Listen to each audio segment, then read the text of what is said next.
Okay, so this is the title of the lecture today, and I always want to start my slides, my presentation with this very nice picture that I found in a book that is called Memory Wars. It was published by a few years ago by a collective of students and professors of the University of Bristol, together with some activists, and it's a manual to prepare students that are going to be enrolled in economics programs. So why prepare them? Prepare them to face the fact that most of the things that we are going to receive in terms of principle are wrong, right?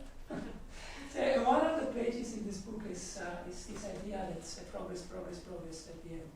At the end of the progress, there is the end of humanity, no? And I will try to articulate this today with you. But before that, I would like to introduce my group. So we are a small but increasing, post-growing group of people. This is our webpage, so feel free to have a look at it. So we are constantly updating with new initiative, articles, activism initiatives, projects, and the name is Post-Growth Innovation Lab. We are going to organize the next International Degrowth Conference in 2024 in Pontevera, together with Ecological Economics, European Society of Ecological Economics. So will be a huge conference next year in June. And these are 4 lines of research of the group. So the first one is, I call it Politics of Innovation, that try to pose this question and answer this question. So what is innovation for? First, what is innovation? Many times it's a concept that is not very clear. What is innovation for? Who is innovation for? So what is the subject of innovation, and who wins and who loses through the introduction of new innovation, new technology, and so on. And the second line is responsible innovation, and it's about governance. So how we can govern science that's first accepting the fact that science is not a neutral and not political process. Science is a political and it's a social process, so it's not something neutral that scientists do in the labs and not connected with society. So, and once you understand that, you accept, okay, most of the people that I interact with are scientists and engineers, they don't accept this, the fact that science is political. How we govern science and innovation in a way that serves the purpose of society, right? Not of capital accumulation. The third one is grassroots movements, and here I include people who are, of course, in the context of technological change and technology and innovation. I include here activists, but also scientists, engineers, and common people, lay people that use technology to solve problems that mostly find are social problems, but they do it in a way that is not top-down, it's bottom-up, so grassroots, people that self-manage, self-organize around this idea of democratic management of innovation. And the fourth one is this idea of degrowth, post-growth, and how we can reframe technology and science in a society that is not obsessed with economic growth, which is the topic of today. So this is more or less a review of the people and that's compose the group. There are people from different backgrounds. At this moment we have 5 PhD students and 8 postdoctoral scholars for 10 years that are not listed here, and with a huge variety of origin and university backgrounds. These are the projects. Actually, this is not updated. I just realized that there are some projects that are not here, but basically the group was funded through the European Research Council starting grant. And I also coordinate this Edge 2020 project on that is called a Just Transition to Circular Economy. You can also Google it. We have a nice web page with a number of case studies. So if you are interested also in this aspect of what the articulation between sustainability, circularity, and technology, we can discuss a little bit about the projects. Okay, so this is the paper that Mark asked me to present. This is already outdated. So we published last month this this paper on technowation, which is not fundamentally different in theoretical speaking. No, the theoretical background of this paper is not fundamentally different. But I think this is, humbly speaking, a good achievement, because the journal is totally anti-degrowth, anti-post-growth, anti-alternative way of thinking of technology. So, and we are making an effort to connect our community, which is composed by people that says which background is STS, sociology of technology, philosophy of science, ecological economics, heterodox economics, with people like, in this case, mainstream management scholars, okay? That in many cases, they are not even open to listen to concepts like technology is not neutral, but is based and driven by values. So anytime that we sit down and design an artifact, we are also using our values, so we are making choices and we are crystallizing choices within the design of technology. So these people are totally like thinking in a positivistic way. So the fact that we managed to publish this article that is about problematizing this, for me was like a big achievement. Okay? Because my idea is not to create a confrontational environment in which we fight certain way of seeing technology, but everybody remains in their own boxes, in their own journals, and debates are not connected, no? Okay, so what is the fundamental idea in these two papers? Okay, so we start talking about the idea of innovation. So I assume that everybody here knows more or less what is innovation, at least how innovation is being defined in the last 30, 40 years. Because for me, innovation is something that is a buzzword, so it's a discourse, it's a form of framing relation between people and nature, between scientists and people and nature, okay? But it's something quite new. Despite the fact that the word innovation has been around for a long time, there are people like Benoit, who wrote books about the history of the word innovation, and he said that innovation at the beginning, at least until the 19th century, the end of the 19th century was something negative, because was attached to a disruption of the way we are doing things. So it was something negative. Innovare means that the Latin word innovare means something that you do something new, so you drift away from tradition, and this is something bad. Okay. So only recently we start using innovation in a positive way because of this guy. So this is an artistic representation of this guy. Any evolutionary economics in the room? Schumpeter, yes. So he was at the beginning of in the first half of the 20th century, he was looking at why industrial nations are generating economic growth. No? And there was, of course, the classic economics theory using labor and capital, explaining why nation thrives and grows. So there are basically two ways that you can increase your economy. The economy means that the amount of things that we are producing. Okay, this is the basic idea. You can put more people to work, so you increase the number of people working, so you produce more stuff. Or you can put more machine to work, or the combination of the two, right? He said, look, that's true, but there is a fundamental limit to that. So you can put only a certain amount of people in a factory or to work, right?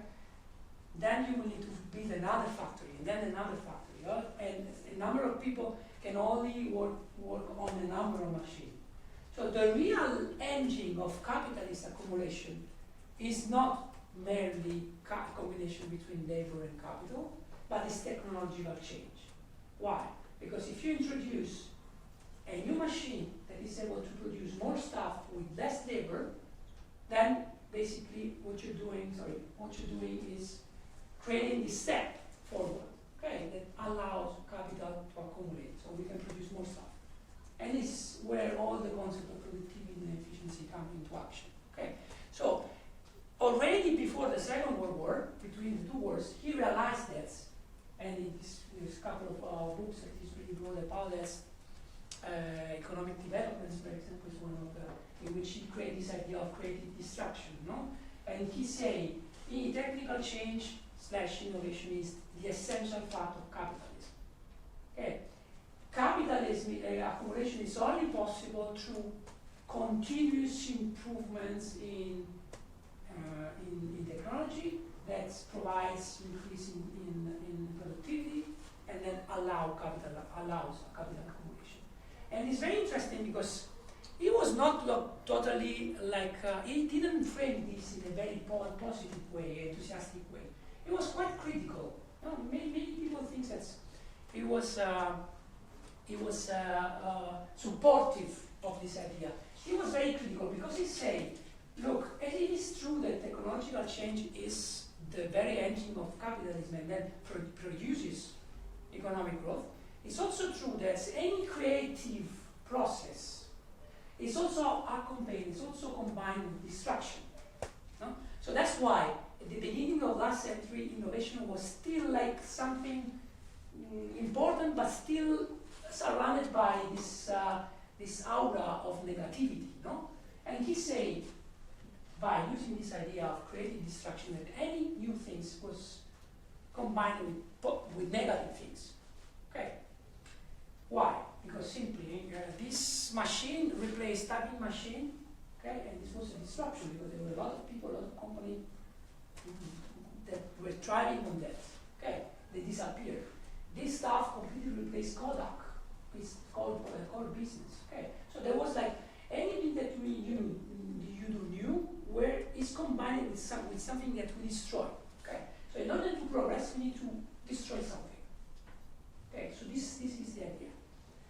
Now, in the 80s, there was a revival of the idea of Schumpeter. So there is the birth of evolutionary economics, and everybody became obsessed with innovation. In my PhD, I studied how this idea of this innovation speak, or innovation discourse, as I call it in my PhD, really become an obsession for governments, for companies, not only in the West, okay, not only in the so-called industrialized world, in Europe, in North America, but also in the global South. So discourses around developments start being replaced by incentive to create industrial clusters that are supposed to be innovative, startups, incubators, companies, also in India. I did my PhD in India, my fieldwork in India, in Bangladesh, in Latin America. They start, the government start contracting consultancy group to be more innovative, to create innovation policy. So innovation becomes really the center of political action and policy making. Okay, but if innovation is combined by this creative destruction, is a combination of positive things, creativity, and destruction, which is commonly associated with something bad. So does innovation combine with economic growth, right? So through innovation we can have economic growth. Economic growth, on one hand, is producing something good because all the things that we can observe in this room is the product of innovation and economic growth combined. Okay, but there is also dark side. So the other side is the destruction. Okay, and this is very, very visible, very easy to understand through if we are going to see the indicators that are associated with this process. And we can really see a moment in which between the 50s and the 70s, there is a huge acceleration in many indicators. Okay, on the left we have positive indicators of things that we consider commonly being positive. The population, the GDP, foreign direct investment, human population, energy resource, water use. Why we associate this telecommunication with positive things? Because of course, if we have more water use or more primary energy use, it means that we can have more hospitals, we can have more schools, we can bring more people out of poverty. I can talk to my parents in Italy. You know, I can visit other places and so on, right? We can produce more food if we have more fertilizer consumption and so on and so forth. And you can really see that here there is the great acceleration. So there is a growth that is exponential. And then this never happened in the history of humanity. Never. This is something unprecedented. Okay? And it happened, why it's a great acceleration? Because it happened in only 50 years.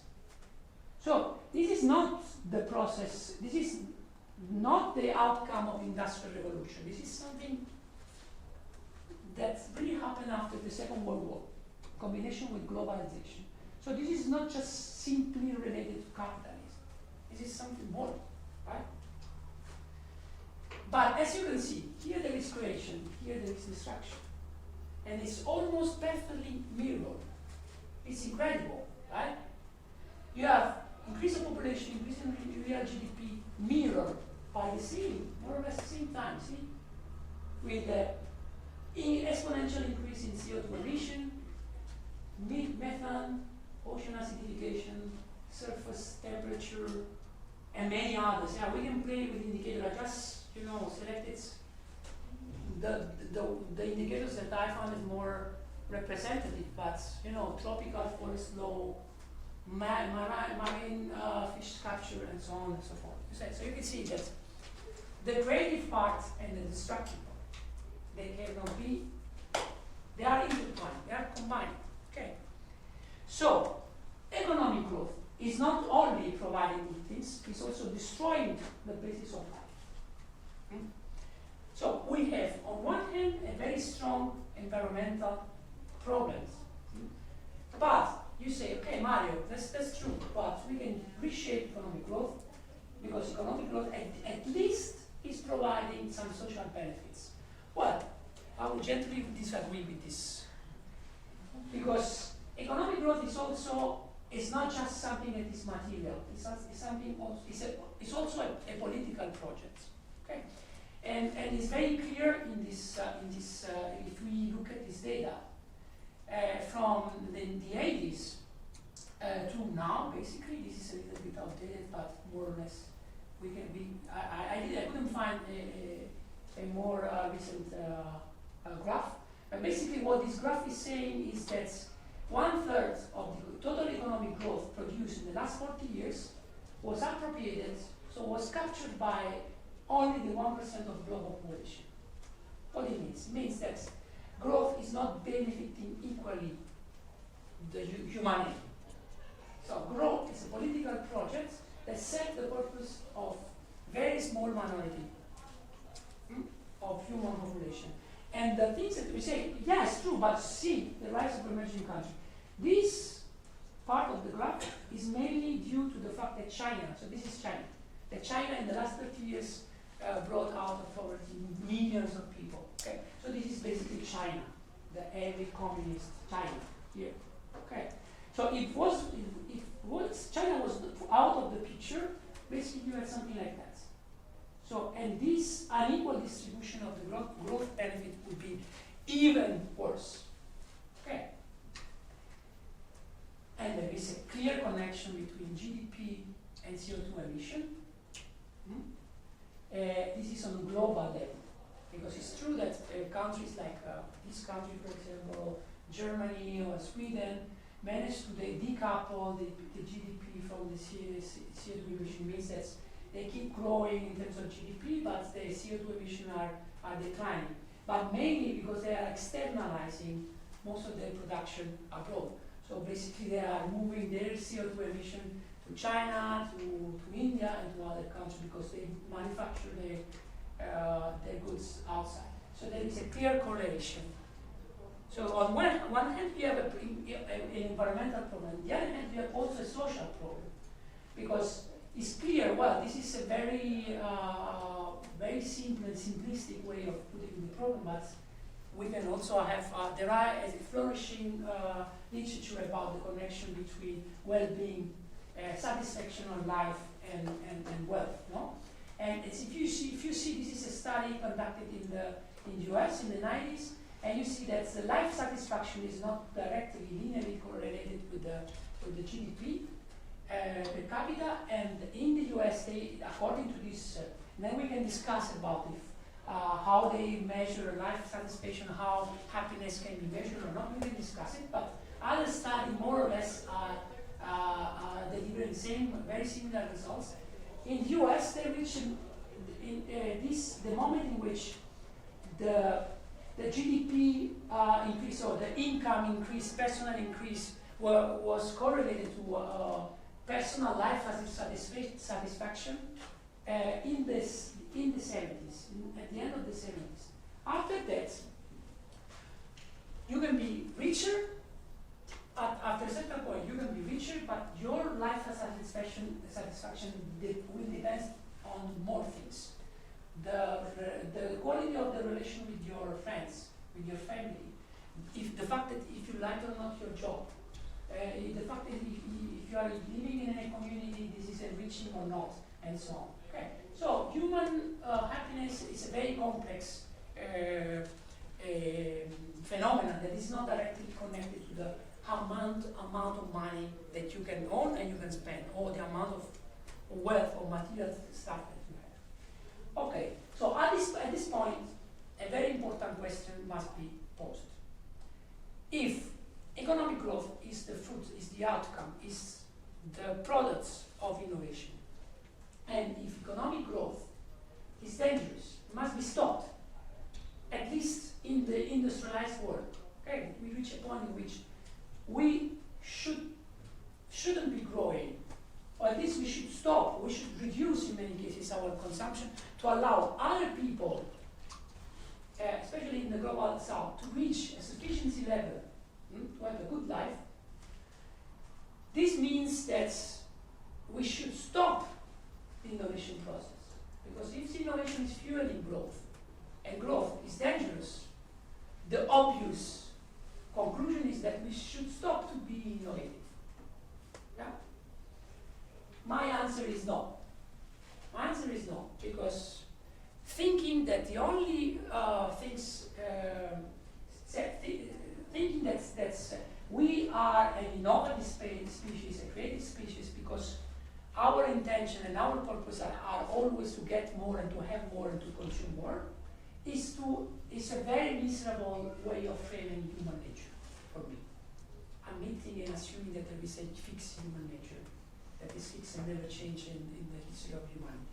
Okay, it's a very miserable way of seeing human beings. Okay, so for me there is a problem with innovation, but the problem is not is the way we have framed innovation and the way we come about this idea of technical change attached to a certain specific way of framing society, which is the way we are organizing nowadays production, which is market economy capitalism. Okay, so the innovation process that we are talking about in our business school, in our economic school, in our policy documents, the European Union innovation plans, and so on, is not the only possible way that we have to frame technology and innovation. And to explain that, I argue in the paper that this idea of innovation that we all talk about, the discourse of innovation, is based on two foundational myths. One is the technological determinism, and the other one is productivism. And I would like to enter into details of these two foundational myths. The first one is technological determinism. Are you familiar with this acronym? Yeah. You know the story of this guy. This guy was trapped in he was a pizza delivery man. He was in New York, working in New York. He's doing a delivery of a pizza on a lab, and accidentally he fell into a cryo cabin. So he remained in this cabin for 1,000 years. Many things happened. The Earth destroyed a couple of times by aliens, and then they rebuilt New York in a new New York. So this is New York. And all the story is about this guy from the 20th century living in 3,000 something in New York. So technological determinism is the idea that no matter what you do, technology will advance. And technology will advance in a linear way. Today we are tapping on a machine, tomorrow we will have an electric machine, tiny machine, and then the day after tomorrow we will have this laptop. And tomorrow, who knows? But the future will be bright and we will always have new technology that will be better than the previous one, okay? And this is wrong. This is not true, because this is not how technology works and how the evolution of technology works. Evolution doesn't, the evolution of technology is not linear. So technology doesn't evolve in a linear way, but in cycles of booms and stagnation periods. And in this case, why I use this? Because there are flying cars there, right? So I was inspired by David Graeber's, the anthropologist, David Graeber's article on the Black Baffler, I guess, magazine a few years ago. And the title was of the essay was "Where are all the flying cars?" And in this article, he was reflecting about the fact that when he was a kid, he watched the man reaching the moon. So everybody was talking about, in 2020 we will be all flying in flying cars, flying around in cars. Where are all these flying cars? Didn't happen. They'll come. So you are a technological determinist. I'm hopeful, yes. Yeah. I'm married to a software engineer, so I have. You're a software engineer, great. I used to be a software engineer. So where are they? And he reflected and said, okay, why the US wanted to conquer the moon? Because there was the Soviet Union that they wanted to do the same. So the space race became a field battle for technology investments, right? This is a partial explanation. So they invested a lot of money in space technology. But then when the Soviet Union collapsed, the US government decided maybe it was not a very good idea to keep wasting a lot of money in huge projects, very expensive projects. Let's do something different. And they invested a lot in this stuff. And few people know that all the technology that are here, this is here, the origin are state programs. The Wi-Fi, the internet, the chips, microchips, and all the technology and all the science that is around this stuff being founded mainly by governments. So it was not a private projects. So you see that's how technology actually, the evolution of technology is historically determined, not universally determined. It's about choices. No? It's about choices that in many cases become crystallized in technology. And to explain this, I always use this picture of this guy that was living under a bridge when I was working in Bristol. And I came across him every morning, and he said, basically what he's saying here, give me a coin. You will decide, you will be the responsible to decide how I'm going to spend this money. On weed, on sex, on cocks, on cinema, or food, or whatever. Okay. So, technological innovation is about choices. It's not determined. So, it depends on the values that we have. In which society we want to be. Okay. What kind of society I dream for me, for my kids, and for my nephews, and so on. And this is how we are going to develop technology that will serve the purpose of getting that kind of society. Yeah? My PhD supervisor always say this, that I find extremely fascinating and right. Everybody is living in a future that somebody 50 years ago imagined. So the important thing is, who is this somebody? What kind of values this somebody had?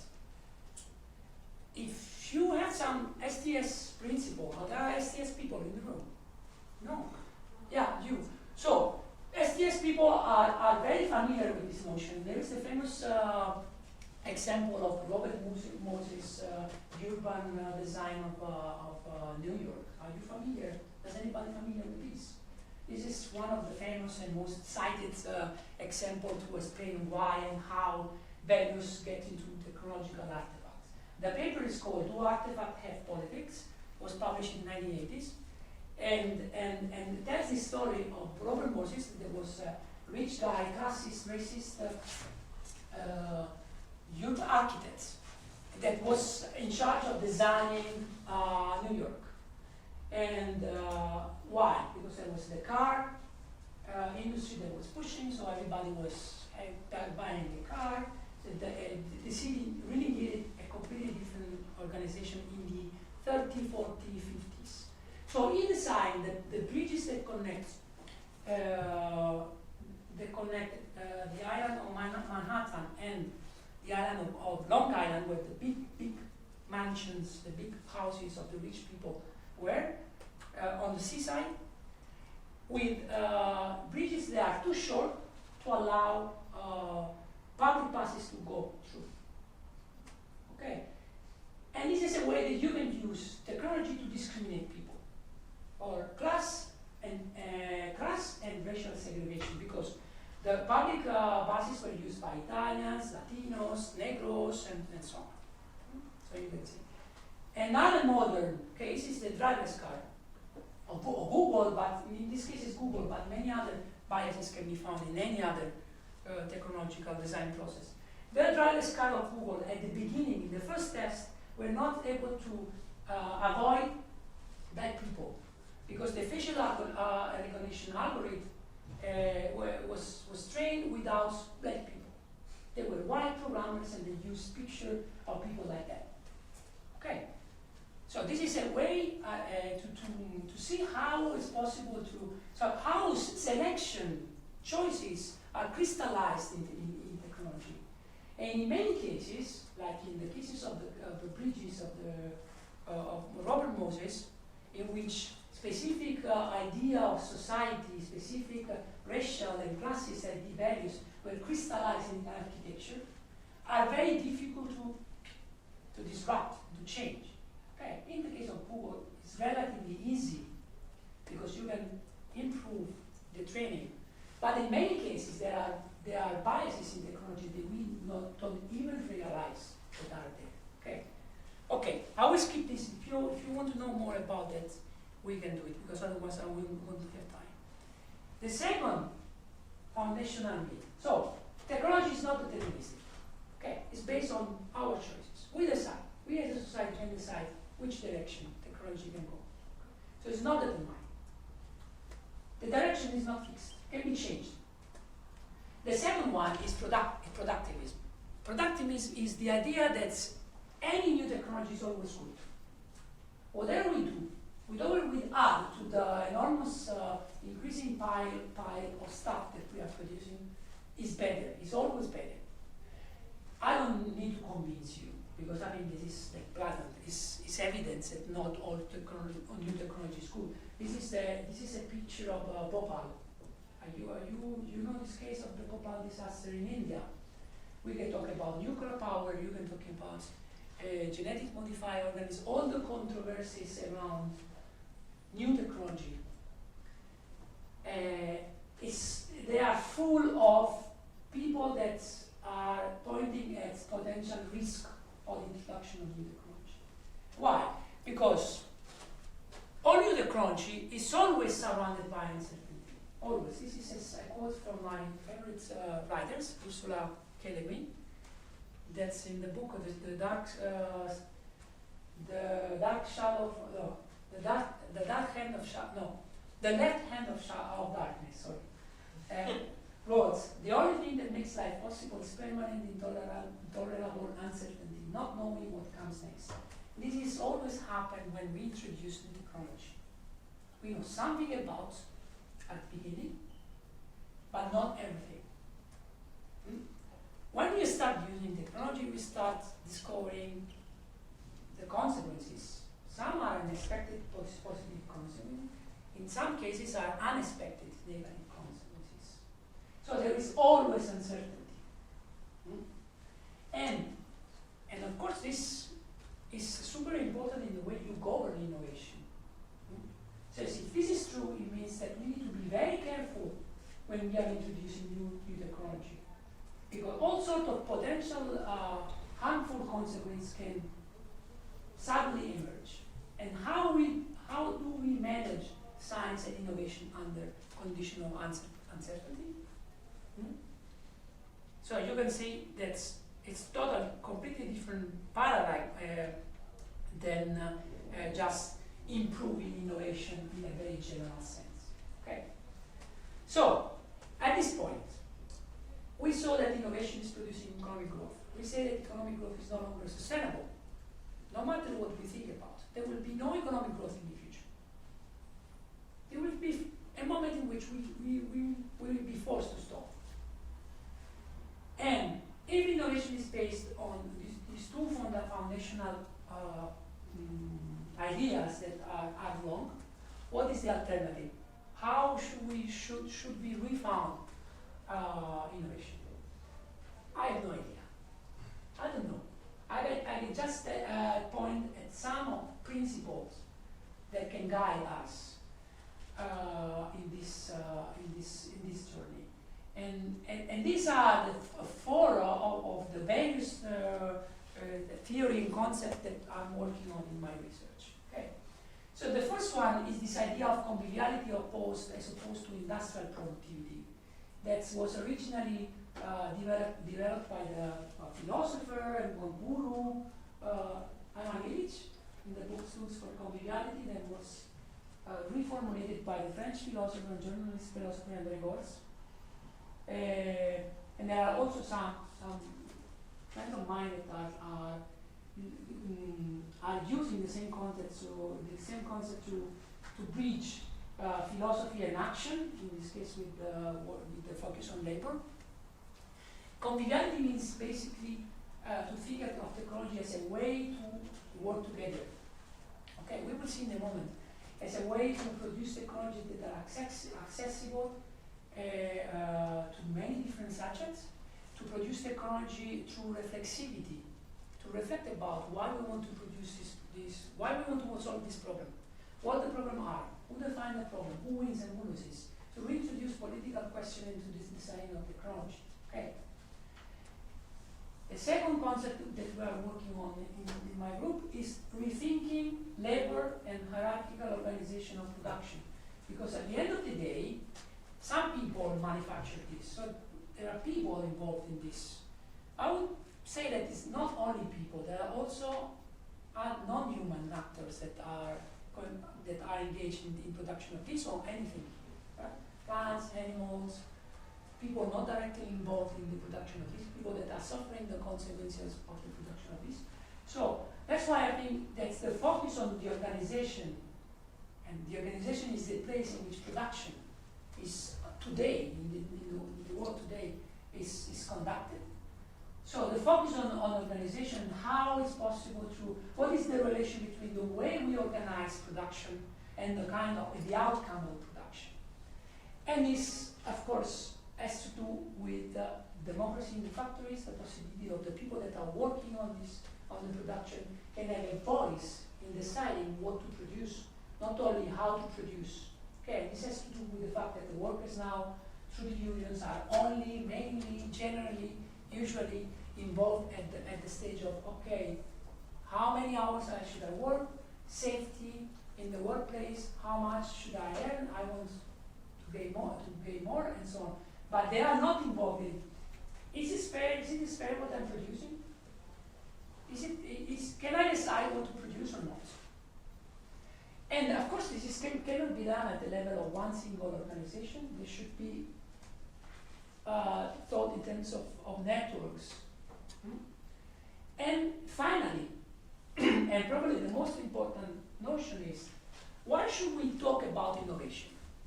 Is really innovation the goal, or something different? And to focus on this, and then we will finish with few examples. I would rather divert the focus from innovation to what I call ethics and practice of care. Because 90% of the time, we are not innovating. We are not creating new stuff. To Today I didn't create anything. Well, maybe we had some discussion, but was that creative? How many innovative ideas can you have in 1 year that then translate into paper? Don't tell me 50, if you publish 50 papers in our academic community, sorry, I don't believe you. I mean, it cannot be possibly original. You cannot produce 50 good ideas, at least me. Okay, I would be happy to produce 1 good ideas every year. Okay, so apart from jokes, the problem is that we are not subjects that are creating continuously new things. What we are doing for the vast majority of our time, our life, is maintaining what we already have. Taking care of our body, of our friends, of our surrounding environments, of our kids. So it's about maintaining and caring, taking care, not about innovation. So why we are so obsessed with innovation? Why we put innovation as the primary goals of human society? Whereas the vast majority of the time we need to maintain what we already have. And this mania of innovation, that there are some people like in the US, other STS scholars, for example, the authors of this book, Innovation Delusion, that show us how this idea, this obsession with innovation is causing things like that. Now this is the Morandi Bridge in Italy that collapsed a few years ago, killing 45 people for the lack of maintenance, right? So this obsession with innovation and the neglection of the fact that anytime you produce something new, then we need to take care of it. If you produce a key, you will have to take care of the key for the rest of your life. The moment of creation is small, minutes, I would say, seconds in some cases, right? Then the carrying period is probably years, decades, and so on. So the idea is that this mania or this innovation speak is producing consequences like this. And there is an anecdote in this book that is very telling, is very illustrative. They interview many people in the US, and they interview this guy that is a consultant. So the work of this guy is to get money for a small local council or regional council and so on. He went to Montana, and this small community of 200 people asked him to ask the state to fund a sewage project because the sewage system was destroyed, was not functioning. So he wrote a project, dimension on the population, the number of people living in this community. He went to the state, and the state is saying, no, we are not interested, it's not innovative enough. So he came back, he rewrote the project, he asked for $1 million, so I don't know, a lot of money, asking for the best technology for purifying water, the age of technology, and they get the project. So now these 200 people are basically wasting a lot because then when you have over-dimensional system, it becomes dysfunctional. So you see how the system is not efficient. We are basing our system on the concept of efficiency, but then the result is failure. And of course, I'm not the only one who's pointing at that. There is an increasing community of people saying that we should stop on focusing on innovation, and innovation is fine, innovation is good, but it's not everything. We should increase the value that we give to the maintenance parts, the caring parts, okay? And it's also like a metaphor. It's not just taking care of technology, it's also taking care of the planet. And it's very telling the fact that innovation is so powerful as a discourse. And I learned through feminism, and feminist sociology, and feminist scholars like Silvia Federici or my friend Stefania Barca, who really show how the way we use these abstract concepts, and then this abstract concept became ingrained in our society, and then I have a performative factor, because then if we have this innovation speak, it's not just as a discourse, then it's performative in the sense that it creates the stuff, right? Is because we are obsessed with the masculinity of innovation is attached to a masculinity. Creativity is attached conventionally to masculinity. Why? Care is something that is usually conducted by women, no? So we neglect the other part of humanity, and we don't give value to the other part of humanity that is producing something that economists call reproductive value, reproductive work, that is less value than productive work. So we give value to productive work through monetary transaction, and we count it in the GDP. And all the reproductive work that produce non-monetary value that is conducted generally by women, in many cases racialized women, is neglected magically. But then it's fundamental for the reproduction of the system. Could I ask a question, or would you rather have it at the end? I have no problem. You can ask a question. I don't know if I misunderstood you, but it seems like you're projecting innovation and maintenance as a binary opposite. Yes. You are, and I don't see it as such. I'm just wondering why go down that extreme route when these are complementary. No. I'm showing how innovation and maintenance are framed by the general. That's not your personal opinion then? No, this is not my personal Okay. opinion. My personal opinion is that we should combine the two. Right. Okay. We're on the same And page. actually, there is also innovation in maintenance. Yeah. But we can have more discussion. So let me skip this too, because boring from the boring stuff from the papers, and just read the paper, and that's enough. And I would like to conclude. I don't know how many minutes I have, but I would like to conclude with some practical example of alternative, because at this point you can say, okay, very nice criticism, very nice critique, but not very nice, fair critique. But then what we can do, how can we over-rationalize? How can we think practically about alternatives? Okay. And I will give you some example. So this is the first example is an example of failure that I think is always very illustrative and very good to talk about failure. This is a Lucas. Have you ever heard about the Lucas plan? No? Okay. Lucas were a conglomerate of companies and factories producing all sorts of components for the military industry in the UK. Like engines for fighter jets, airplanes, bombers, and so on. Now, at the end of the 70s, in combination with the economic crisis of the 70s, the board of the company decided to fire 80% of the workers. Workers, especially in Manchester and in Brighton, they come together and under the slogan of "We want socially useful work," start reflecting about the things that they could manufacture with their knowledge and their expertise. And they come up with this Lucas alternative plan, in which there are more than 200 products. Most of them are innovation, they are new products that are combined with their financial plan. Okay, so we can do incubators that cost a fraction of the incubator at that time. We can do heat pumps. We can do renewable system like photovoltaic panels, for example. Many others. It's free. You can find it online. You can download the original Lucas plan. Here are some example. Well, there are more pictures. There is also very nice documentary on YouTube that you can see, and you can see the level of engagement of these people at the end of the 70s.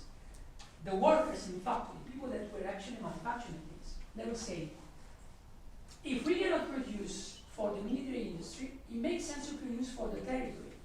So let's have a conversation with the people that are living in the surrounding area of our factory, and let's ask them what they need, what we can produce that is just socially useful. So this was the philosophy. And of course, what do you think the board say? The board say no, and eventually they fired all these people, but not because this plan was not financially viable. It was financially viable. Because accepting that the fact that workers can have a voice in deciding what to produce was not acceptable. Was opening the door to communism, of anarchism. You are not entitled to decide what to produce. But you can be unionized, we can discuss about salary, we can discuss about working condition, but we decide what to produce, not you. Okay. Then, 40 years later, the Lucas plan has been discussed. We also had a very nice panel in Manchester, Degrowth Conference, Ecological Economic Conference, with one of the guy who led the Lucas plan. But similar debates are all over the world. So the tension between how we produce stuff and what we need to produce, and who decides what is fair and just to be produced, is now a debate. It's a very legitimate debate. And I give you an example of what are the political tension behind this debate. This is an example from the COVID. During the COVID in Italy, we usually in school, in primary school and high school, we use two-seat desk. So the students are supposed to sit in couple. Okay? So this was not allowable. This is not acceptable during COVID. So they decided to ask China individual desk. So not even China is able to produce in 1 month 1 million individual desks. That's impossible. Okay. So of course was a crazy idea. It was a crazy idea based on the fact that we want to increase GDP. We want to. The mindset is okay. Let's increase production. This is good. Right? In Naples, my city, that we are very famous to find very tinkering, and very innovative solution. In a couple of schools, there's vocational technical school. They decide to work with local artisans and carpenters and to just cut into the desk. Right?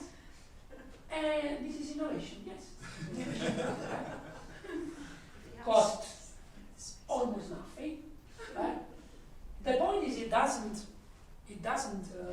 increase the GDP. Oh, very influential increase of GDP.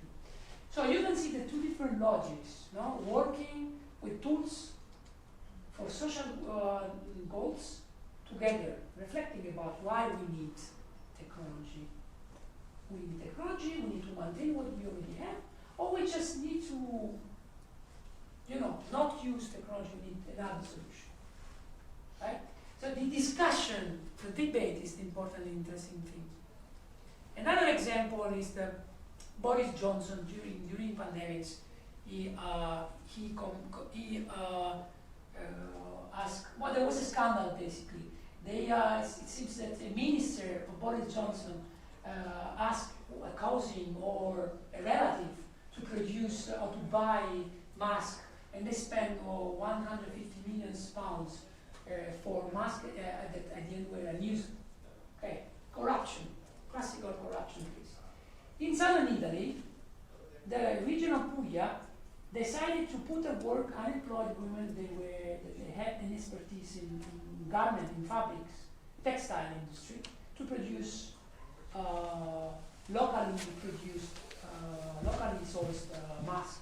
So you see how, on one hand, you have this mindset that you need to grow the economy by this kind of investing in technology of obscure projects, and here it just caring about what is already there in the territory. And I want to conclude with two cases that I'm working on now. This is a pulp factories, cellulose factories, next to my city, Pontevedra. This is the focus and the center of a monumental environmental conflict since 30 years or more. Okay. Now the factory is not like that, it's much more modern, it's not so polluting as it used to be 50 years ago. It's important to mention that the factory was based in a public on a public ground, in a public area that will be in probably in 20 and 30 years completely under the sea for climate change. And was built over a mussel and clams and cockles place that used to give livelihood to 3,000 female women seafood collectors. Completely disappeared. So now the debate here is that the city council wants to expel the factories. The unions, leftist unions, want to defend the jobs. But I think that there is a third way. And I wrote this article in the conversation to make my point, which is the same point that people are making, the same solution that people are asking in Taranto. Taranto is much bigger because it's a steel factory in southern Italy that is also built next to a mussel field. Incredible, the best mussel in Italy come from here. But it is a very destructive industry still. And use a lot of coals and so on. The idea is, how can we do this transition involving the global population, involving workers, and not losing jobs? One case is to apply the ethics of practice. For example, why don't we create a number of cooperatives composed by people who are now working under terrible conditions, very precarious conditions in these factories, and use this cooperative to reform, to clean, to change, and to transform this space, and to restore this place. Okay. Of course, this cooperative should be self-managed and should be controlled by the local community. Okay. So these are some of the ideas that we are working on, and I hope that this generates some doubts, some more ideas, and looking forward to receive criticism, possibly, because otherwise it's very boring to not to fight.